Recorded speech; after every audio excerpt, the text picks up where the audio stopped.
Sky's the limit. कोई बात कहाँ थे। राम राम दोस्तों, मेरा नाम है सचिन धुवन और फिलहाल मैं हूँ एडलेड ऑस्ट्रेलिया में। अगर आप मेरी वीडियोस को रेगुलरली देखते हैं तो आपको पता होगा generally make videos for international students and international nurses who are planning to come to Australia. तो भाई आज बात करने वाले हैं कि आज के टाइम पे ऑस्ट्रेलिया कितना एक्सपेंसिव है इंटरनेशनल स्टूडेंट्स के लिए, उनका खर्चा कहाँ होता है, कितना खर्चा हो सकता है, कहाँ कहाँ वो बचा सकते हैं और कैसे उनकी ज़िंदगी होगी यहाँ पे। तो अगर अभी आप या आपका कोई भी नॉन ऑस्ट्रेलिया आने की प्लान कर रहा है तो आप उससे ये वीडियो शेयर कर सकते हैं और इस वीडियो को लास्ट तक देखिएगा और लास्ट में कमेंट करके जरूर बताइएगा आपको ये वीडियो कैसी लगी और आप आगे वीडियो कैसे देखना चाहेंगे। तो भाई शुरू में जब आते हो आप ऑस्ट्रेलिया में तो आपके काफ़ी खर्चे होते हैं। हम ये सोचते हैं इंडिया में अपने बातें होती हैं कि हाँ अच्छी कमाई है भाई, लाखों में आप महीने के कमाते हो, पर ये है कि खर्चे भी उसी हिसाब से होते हैं। आप अगर हम कंपेयर करें इंडिया में, अगर आप 20 से 30 हज़ार में आप अगर एक स्टूडेंट नॉर्मल अगर बड़े शहर में भी रह रहा है तो खर्चा होता है, तो उसका मैं कहूँगा डबल से ट्रिपल खर्चा होगा ऑस्ट्रेलिया में। अब इस वीडियो में मैं आपको डिवाइड करके बताऊंगा कितना कहाँ कहाँ खर्चा होता है, कैसे क्या हिसाब है। तो अब शुरू करते हैं। सबसे पहला जो सबसे बड़ा खर्चा है वो है दोस्तों रहने का। हर जगह हर कंट्री में सबसे इंपॉर्टेंट होता है आपका एकोमोडेशन। एकोमोडेशन में इसमें आपके पास कुछ ऑप्शंस होते हैं कैसे आप रह सकते हो कैसे नहीं। तो दोस्तों सबसे पहले बड़ा जो इम्पोर्टेंट आपके पास ऑप्शन है वो है शेयर्ड एकोमोडेशन का। शेयर्ड एकोमोडेशन कैसे होता है भाई, ये घर है उसमें 3-4 कमरे हैं, उसमें स्टूडेंट्स रह रहे होते हैं। ये सबसे आपको अच्छा ऑप्शन होता है अगर आप आपके पैसे बचाना चाहते हो। अब इसमें आपको बताता हूँ कितने का क्या खर्चा हो जाता है। अब सबसे पहले तो ये डिपेंड करता है कि आपको रूम कैसा मिल रहा है, आप अकेले रह रहे हो या 2 लोग रह रहे हो उस कमरे में, या कितने भी जितने भी आप रहते हो उस हिसाब से आपका रेट होता है। मैं आपको एक रेंज बताऊं तो $600 से लेके $1000 के बीच में होता है पर मंथ का खर्चा।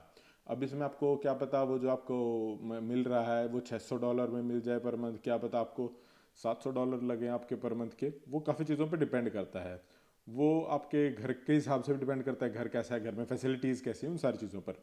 अब दूसरा ऑप्शन आता है आपके पास प्राइवेट अपार्टमेंट। आप यहाँ प्राइवेट अपार्टमेंट 2 BHK ला लो जिसमें 2 बेडरूम है, हॉल है, किचन है, लॉन्ड्री है, ऐसा कुछ आप रेंट पे ले लेते हो और उसके आप आगे डिपेंड करता है आप किसी को साथ में रखते हो तो आपका खर्चा अलग रहता है। लेकिन कुछ लोग ऐसे होते हैं, फॉर एग्जांपल कपल आ रहा है तो कपल के लिए दे प्रेफर, थोड़ी प्राइवेसी चाहिए उनको तो वो वहाँ प्रेफर करते हैं, उसका खर्चा थोड़ा अलग है।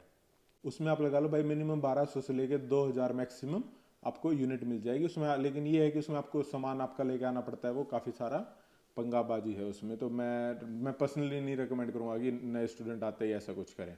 अब जो अगला ऑप्शन आता है भाई आपके पास आता है कि आप प्राइवेट आपके अकोमोडेशन लो आपकी यूनिवर्सिटी में ही या यूनिवर्सिटी के क्लोजर बाय। जैसे कुछ यूनिवर्सिटी लॉजेस होते हैं, आप देख रहे हो बड़ी बड़ी बिल्डिंग्स हैं, वहाँ पे स्टूडेंट्स रह रहे हैं, आपको स्टूडियो अपार्टमेंट मिलता है या आपको 1 बेडरूम मिलता है जिसमें आपको शेयर्ड किचन वगैरह सब है। तो उसमें क्या सीन है भाई, जो उसका आपके मैं अमाउंट बताऊं वो लगा लो आप 1400 से लेके आपको 2-2.5 हज़ार पर मंथ का पड़ जाएगा। 300-400 लगा लो आपका अकेले का पर वीक का उसका खर्चा है, जो कि मेरे हिसाब से थोड़ा ज़्यादा है। मैं पर्सनली रिकमेंड नहीं करूँगा। इनमें सबसे बढ़िया, सबसे अगर आपको पैसे बचाने तो वह भाई शेयर्ड अकोमोडेशन, जिसमें आप आपके और आपके साथ पढ़ने वाले बच्चे भी होते हैं, जो आप पूछ सकते हो कुछ आपको इशू आ रहा है तो आपके लिए हेल्प के लिए भी काफ़ी लोग अवेलेबल हो जाते हैं। इसलिए मेरे के लिए सबसे अच्छा ऑप्शन मुझे वो लगता है। अब नेक्स्ट आपका जो बड़ा खर्चा आता है वो आता है आपका ग्रोसरी का। ग्रोसरी का है आपका खाने पीने का, जो भी अगर आप बाहर जाए खाते हो इन सब चीज़ों का। अब ग्रोसरी में भी डिपेंड करता है कि आप सिर्फ और सिर्फ आप खुद के लिए लेके आ रहे हो या जितने, अगर आप शेयर्ड अकोमोडेशन में रहे हो सभी साथ में ग्रोसरी लेके आ रहे हैं तो भी फ़र्क पड़ता है भाई। अगर सभी साथ में लेके आ रहे हैं तो आपका थोड़ा कम आएगा एक्सपेंस। अगर आप इंडिविजुअल लेके आ रहे हो तो आपकी जो ग्रोसरी का आइटम है वो आप लगा लो, ग्रोसरी का आपका पड़ जाएगा $300 से $500 पर मंथ का। डिपेंड करता है वो आपके ऊपर, खाने के ऊपर भी, क्या पता 200 में भी काम चल जाए। इट ऑल डिपेंड्स कि कितने लोग बना रहे हैं, कैसे बना रहे हैं, उन सभी चीज़ों के ऊपर। और उसके अगला आपके को छोटा सा और पार्ट बताऊँ तो ईटिंग आउट वाले में। ईटिंग आउट में आप बाहर जा रहे हो, बाहर का भी कुछ खा लिया तो उसका आप $100-150 पर मंथ उसका भी आप खर्चा लेकर चलो। ये था आपका भाई ग्रोसरी और खाने का क्या क्या हो सकता है। अब नेक्स्ट आता है आपके पब्लिक ट्रांसपोर्ट। पब्लिक ट्रांसपोर्ट सबसे पहले तो ये डिपेंड करता है कि आप किस शहर में रह रहे हो, उस शहर के प्राइसेस क्या चल रहे हैं। जैसे अब कुछ दिन पहले आया था कि क्वींसलैंड में 50 सेंट्स कर दिया है एक दिन का आप जब भी ट्रैवल कर रहे हो। पर और सिटी में अलग है, जैसे अगर आप सिडनी में हो, सिडनी की एक ये बात है कि you have ferry for public transport as well. वो मुझे बहुत अच्छी बात लगी थी, आराम से आप फेरी में जाते हो, अगर आपको आपके आसपास फेरी का ट्रांसपोर्ट अवेलेबल है वो आपको सीधी सिटी फेरी में लेके जाएगी, बहुत बढ़िया लगा था मुझे। पर उसमें आप ये सब भाई, जैसे आपका जो ट्रांसपोर्ट का है, शुरू में आप यूनिवर्सिटी जाते हो, शुरू में आप पब्लिक, आपका प्राइवेट कार नहीं लेते हो आपकी खुद की, उस टाइम पे आप पब्लिक ट्रांसपोर्ट यूज़ करते हो। डिपेंड्स ऑन योर ड्यूरेशन, आप कितनी बार यूज़ करते हो। तो जो हमारा अब तक का एस्टिमेट है वो लगा लो आपके 100 से $150 आपके पब्लिक ट्रांसपोर्ट में जाएंगे ही जाएंगे, मिनिमम से मिनिमम लगा लो आप पर मंथ। 100 से 150 आपके पब्लिक ट्रांसपोर्ट में हो गए, और फिर कभी कभार आपको टैक्सी भी लेनी पड़ जाएगी, तो उसका भी आप लगा के चलो भाई $50 से $100 पर मंथ का, जब आप स्टूडेंट हो। अब स्टूडेंट, और अब कुछ अगर जो ऐसे लोग हैं जो यहाँ कई सालों से हैं, वो ये वीडियो देख के क्या पता ये भी सोच सकते हैं ये कम बता रहे हैं। पर क्या होता है भाई, जो मेरा पर्सनल एक्सपीरियंस था, जब आप स्टूडेंट होते हो आप पैसे कम से कम खर्च नहीं सोचते हो कि नहीं यार इससे अच्छा मैं पब्लिक ट्रांसपोर्ट ले यूज़ कर लेता हूँ, टैक्सी नहीं करता हूँ, या ऐसी ऐसी बातें होती हैं कि आप यू अवॉइड द एक्सपेंसेस। अब नेक्स्ट आपको खर्चा बताता हूँ भाई, आपके बिल्स। बिल्स में आप आपकी इलेक्ट्रिसिटी, गैस, इंटरनेट, वाटर, इन सब की बात करते हैं। जो आपकी इलेक्ट्रिसिटी वगैरह का अगर आपको बताऊँ तो $100 से $200 पर मंथ का आपका खर्चा आएगा electricity bills, water bills, gas bills में आपका बताता हूँ। अब दूसरा आपके पास आता है आपका इंटरनेट का। आपका सिम लिया आपने, उसमें वाईफाई डलवाया, तो उसका आप $50 मिनिमम लगा के चलो, $50 के अराउंड होगा सिर्फ आपके सिम पे इंटरनेट चलाने का। अगर आप वाईफाई भी लगवा रहे हो तो आपका अलग खर्चा हो जाता है।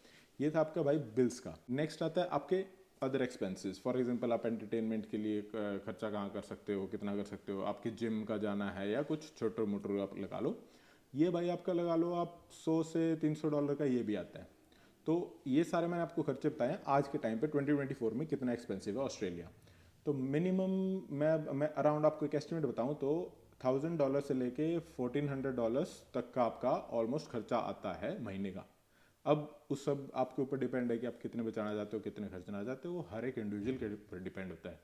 तो दोस्तों ये वीडियो थी कि how expensive is Australia right now for international student. तो आपको ये वीडियो कैसी लगी भाई कमेंट करके बताना। अगर आपको अच्छी लगे तो भाई लाइक कर देना और सब्सक्राइब करना मत भूलना। अगली वीडियो आपको और भी कैसी देखनी है ये भी आप कमेंट कर सकते हो। तो बहुत बहुत थैंक यू भाई आपके सपोर्ट के लिए। आगे मिलते हैं। राम राम।